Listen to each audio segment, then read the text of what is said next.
Chapitre 27. Apologie. 5 heures du matin. Je suis très fatigué. Mais ma tâche est terminée. Ma main ne peut plus écrire. Étrange fin de récit que je voulais publier quelques jours pour décrire un échec de Poirot. Les événements s'arrangent de façon bizarre. J'ai eu le pressentiment d'un désastre depuis le jour où j'ai vu Madame Ferrare et Ralph Paton en grande conversation. Je crus qu'elle se confiait à lui. Je me trompais, mais j'avais encore cette idée dans l'esprit quand je me rendis avec Ackroyd dans son cabinet de travail, et jusqu'au moment où il m'eut appris ce qu'il savait. Pauvre Ackroyd. Je suis content de lui avoir donné une chance de vivre en le suppliant de lire cette lettre avant qu'il fût trop tard. Mais non, soyons honnêtes. Ne me rendais-je pas compte que c'était le meilleur moyen à employer avec un homme aussi entêté que lui, pour qu'il ne la lût pas?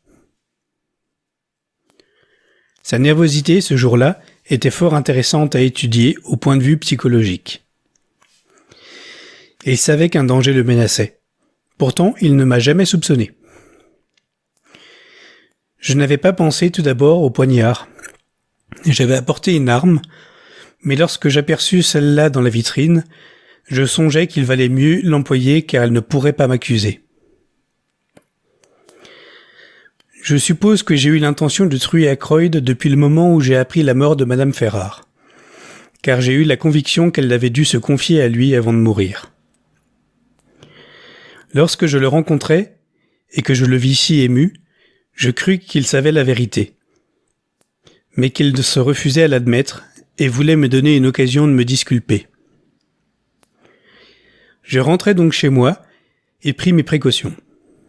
Si ce qui préoccupait Ackroyd avait simplement concerné Ralph, il ne se serait rien produit. Il m'avait donné le dictaphone pour le réparer quelques jours auparavant. L'instrument était dérangé et je l'avais prié de me laisser examiner plutôt que de le retourner au fabricant. Je le disposai donc comme je le voulais et l'emportai dans mon sac. Je suis assez satisfait de moi comme écrivain. La phrase suivante n'est-elle pas parfaite? La lettre lui avait été apportée à 9h moins 20. Il était juste 9h moins 10 lorsque je le quittais sans qu'il lui achevait de la lire. La main sur la poignée de la porte, j'hésitais et regardais en arrière, me demandant si je n'avais rien oublié. Tout était exact. Mais supposons que j'ai mis une ligne de point après la première phrase. Quelqu'un se serait-il jamais demandé ce qui s'était passé pendant ces 10 minutes? Lorsque, arrivé à la porte, je me retournai, je fus satisfait. Tout était prévu. Le dictaphone était disposé sur la table, près de la fenêtre. Il devait fonctionner à 9h30. Le mécanisme de ma petite invention, basé sur le principe des réveils matins, était assez ingénieux, et il était caché par le dossier du fauteuil que j'avais avancé. Je dois avouer que ma rencontre avec Parker en franchissant la porte m'émut quelque peu. J'ai d'ailleurs fidèlement enregistré le fait. Plus tard, lorsque j'ai raconté comment le corps fut découvert et comment j'envoyai le maître d'hôtel téléphoner à la police, comment j'ai su judicieusement choisir mes mots. Je fis le peu qu'il y avait à faire, très peu de choses en vérité, simplement remettre le dictaphone dans mon sac et repousser la bergère à sa place, contre le mur. Je n'aurais jamais cru que Parker l'avait remarqué, car logiquement, il aurait dû être effrayé à la vue du corps pour regarder autre chose. Je n'avais pas songé à sa mentalité de domestique bien stylé. Je regrette de n'avoir pas su que Flora déclarerait avoir vu son oncle vivant à 10h moins le quart. Cela m'intriguait plus que je ne saurais le dire. D'ailleurs, dans toute l'affaire, bien des détails m'ont rendu perplexe. Il semblait que chacun y prût part. Caroline m'effrayait, car je m'imaginais qu'elle pourrait deviner. Sa phrase au sujet de ma faiblesse était bizarre. Elle ne connaîtra jamais la vérité. Comme le dit Poirot, il y a un moyen d'évasion. Je puis avoir confiance en lui. Il étouffera l'affaire avec l'aide de l'inspecteur Raglan.